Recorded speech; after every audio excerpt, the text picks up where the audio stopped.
Hi, beautiful tribe. Shia from Austin. Oh my gosh.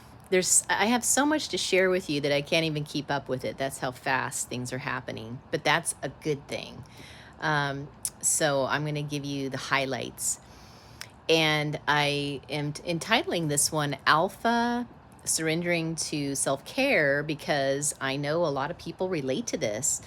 You know, I'm an alpha female.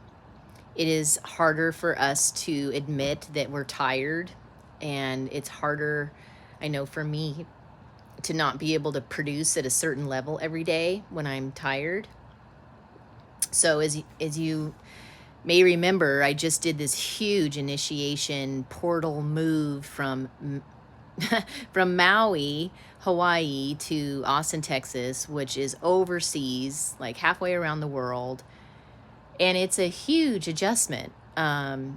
Completely different planet, different culture, everything. And, you know, it takes time to go through that calibration. And I'm a little bit over a month in, and I'm still reeling because it took everything I had to get everything prepped and wrapped up in Maui and to be here. And then there's a little bit more adjusting than I thought, you know, needing to get a vehicle and meet people and feel at home to some degree, you know, since I came sight unseen, right? So a little bit more work when you've never seen the place or didn't know anybody or met anybody until I arrived here. So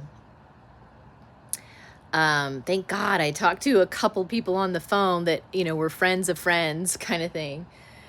At least there was something going on there. But at any rate, my point being that, you know, being after a month in and, you know, I'm kind of getting aware of where I push myself. And that's often the place, especially the feminine, is going to be aware of this because we don't have all that testosterone that you guys do to, you know, motivate us and like fuel us, I guess, to be able to accomplish a lot and do a lot. We're a little bit more mellow, I guess, compared to men and the kind of energy that you guys have. So it means that we're often put in a position of having to push, you know, just using sheer will or whatever to get things done and to like keep up with you and keep up with this world and what it demands of us. And so, you know, that's why a lot of women have adrenal fatigue as an ongoing thing. It's like literally kind of a pandemic, or maybe pandemic isn't the word. Epidemic. What's the difference? I'm not sure. But it's like an epidemic for women because we are trying to drive hard, you know, and accomplish and all that, kind of like a man, and we're way more in our masculine than we were meant to be just to survive in this culture, since a lot of us are working full time, sustaining ourselves, supporting ourselves, living alone. I mean, I'm the like poster child for this. Not really having a family to back me up. Um, it's just not that kind of a relationship, and I don't have very much family as it is. So I've been on my own since I was 18, you know, without like that backup system to a very big degree. And then without, you know, most of my time was without a partner. So if you don't have either one, then you kind of like your community becomes your family. And, you know, to have all the energy to run a business and a home and my life and do it with style and do it well and at the level that I require of myself is kind of quite a feat. So I was realizing, and this is the fascinating part, that, oh my gosh, you know, here I am, and I just am entering into this new relationship, dating, you know, which is a new thing for me in the sense that, you know, there's all these eligible men that are conscious here, and I met someone special that we're calling William. And you know, it takes a lot of energy to start a new relationship, especially when it's the real deal and it's like really like you're really being met and you want to show up as your best. And you know, there's a lot at stake, so you want to do everything right. And so, normally my MO would be that I would be working by now, because of that's just a huge piece that has to go into place, right? To self-support. And yet I'm very aware that if I had all the money in the world, that I would not be working yet until I'm good and ready to do that because of the exhaustion. And the reason why I'm talking about this, tribe, is because I know you relate to this. We've all hit the wall at these points. And I just noticed how much I'm pushing myself and making myself do stuff. And, like for instance, when I first arrived here, it being a new place, I wanted to see it. And even though I'm exhausted from having packed and moved and sold stuff and whatever, one of the things I needed to do right away was like get out there and see, okay, what does this place look like? Where's my health food store? Where's my yoga studio? Get all those things lined up. I need to open a bank account, etc., etc. Where are the nature spots that I can run to when I need to? Because this is a totally different environment. And I don't have just tropical nature right outside my door, let alone the beach anymore. So, I was spending a lot of time like running around, just getting my bearings and the lay of the land and getting a sense of things and where everything's at. And, when really I just needed to rest, in all honesty, as far as just taking care of myself after going through such a big experience. So, moving, especially moving like that when you're moving overseas and you have to let go of most everything and start from scratch in a brand new environment, let alone one you've never been to and don't know, people yet, it's a little bit more involved. And so I was sitting here and I was going, what would it look like if I just surrendered into my needs for self-care and rest? Because then I could get there faster instead of pretending that I'm okay and keep going and keep doing stuff every day and trying to work when I know that I'm just like not like the thought of that just is like, really? Now you want me to put out and work? And be right brained and do stuff on the computer and techie stuff and marketing. And it's like, ugh, it just doesn't go very well with exhaustion, let alone I've got that mixed with all this chemistry of meeting, being in a new relationship energy where I'm in la la land and it's like daydreaming and, it's just part of that experience when you're falling in love.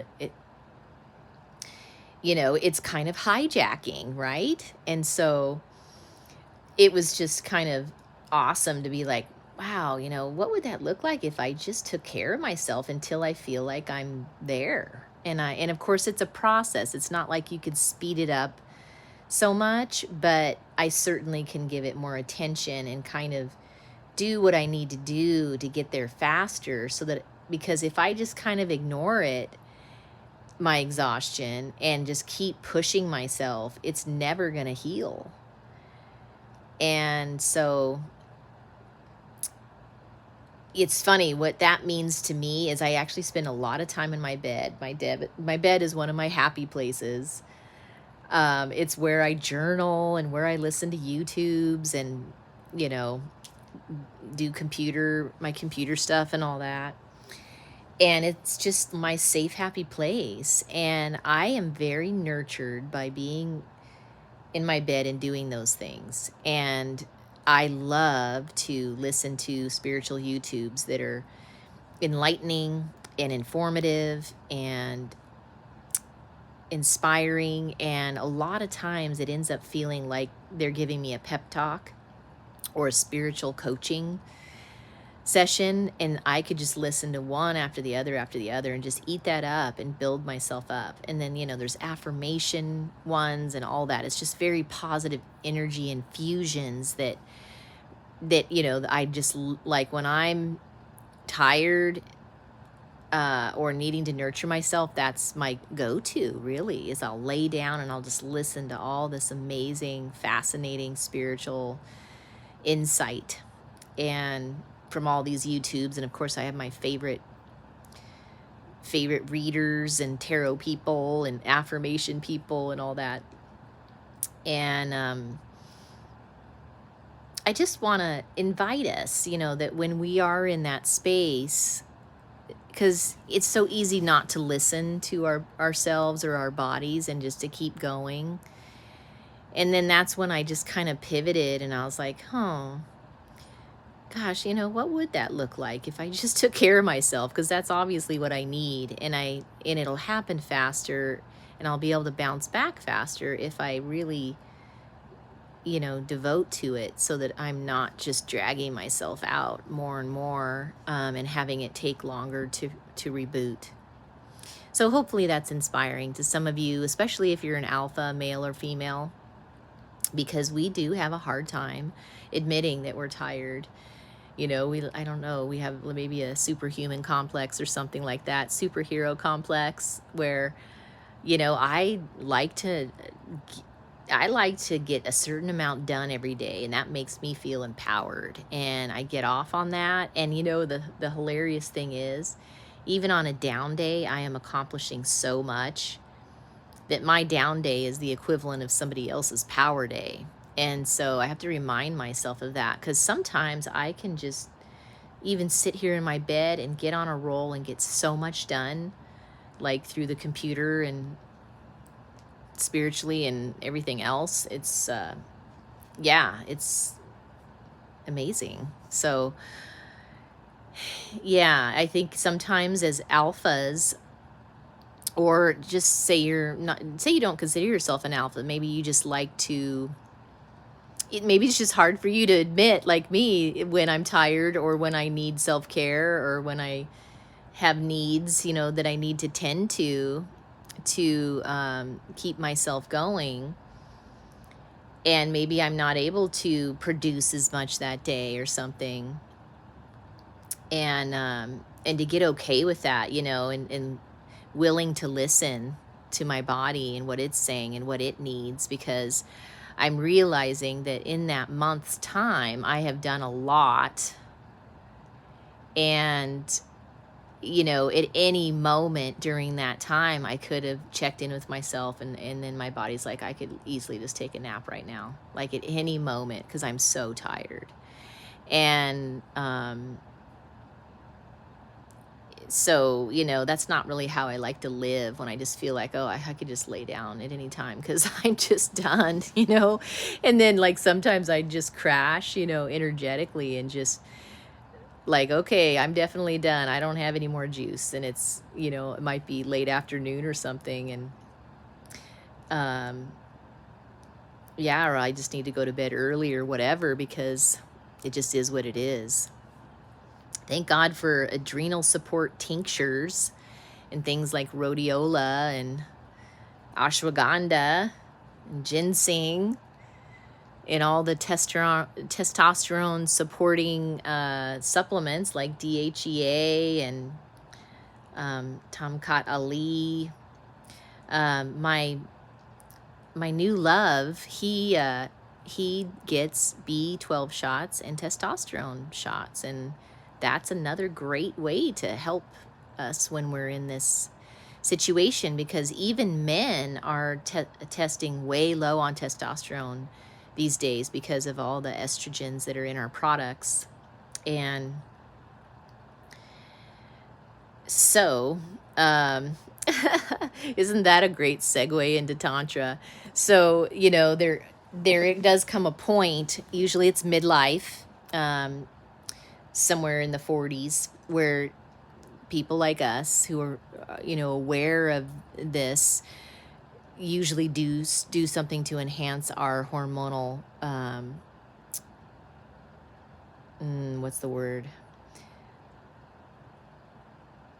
Hormonal platform, or like usually we're needing to look into that and make sure our testosterone levels are at a good range, because I've been tested. I've had male friends get tested and we're like at 0. Literally, no joking.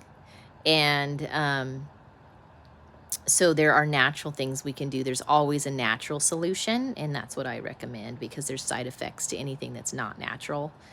And shots is a great fast way to do it, honestly, if you can. And then I do usually supplementation myself, because I'm a woman, and so I don't need it maybe quite as much as a man does when he's at 0, because you'll find that it'll be harder to like make decisions. You get real clarity and you get really good at making decisions quickly when you have enough testosterone.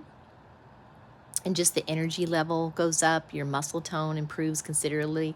In fact, William was saying that he, he had a procedure, which a lot of men have, for vasectomy. And he said it just tumulted him, like his testosterone just really got affected. And it's like he said, I felt like I aged really fast and my body was not reacting very well to the changes, like almost feeling neutered or something, right? And that sometimes happens when doing certain procedures like that. And so he said, when I got back on testosterone, it's like it all came back, and my muscle tone came back, and my youth, and I looked better, and I felt better. And, it's amazing the way that can work. So, and women have to have a certain amount of testosterone too. In fact, I have a couple, they're one of the few couples that I actually like look up to and, feel like they have a good thing going. Where they've learned how to do their own shots at home to keep their hormone levels at a good place. And, it keeps them sexually alive too, because if you don't have enough testosterone, you're not going to have as much drive, and you're not going to have as much desire. It's almost like you kind of go dormant. And so, if you want your woman to be able to keep up with you, she needs some testosterone, and it would be good to invest in giving her those shots, because otherwise she's gonna be the feminine kind of, you're gonna have to light her fire to get her there to meet you, which you have to do anyway, but like you don't want to have to do that too much where it becomes a challenge. So, this particular couple I'm referring to, they found that was the case. She was going through menopause, and she just didn't have that juice and wasn't able to keep up with him and like be as active sexually. And they, went and got tested in Las Vegas to a well-known doctor who's really good at customizing your levels and everything.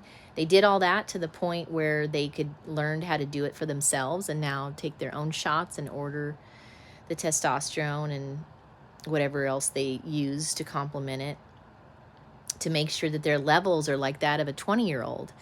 And that keeps them, fit and healthy and looking their best and sexually active and ready to go. So something to think about. All right, that's it for today, sweethearts. I'll talk to you next time.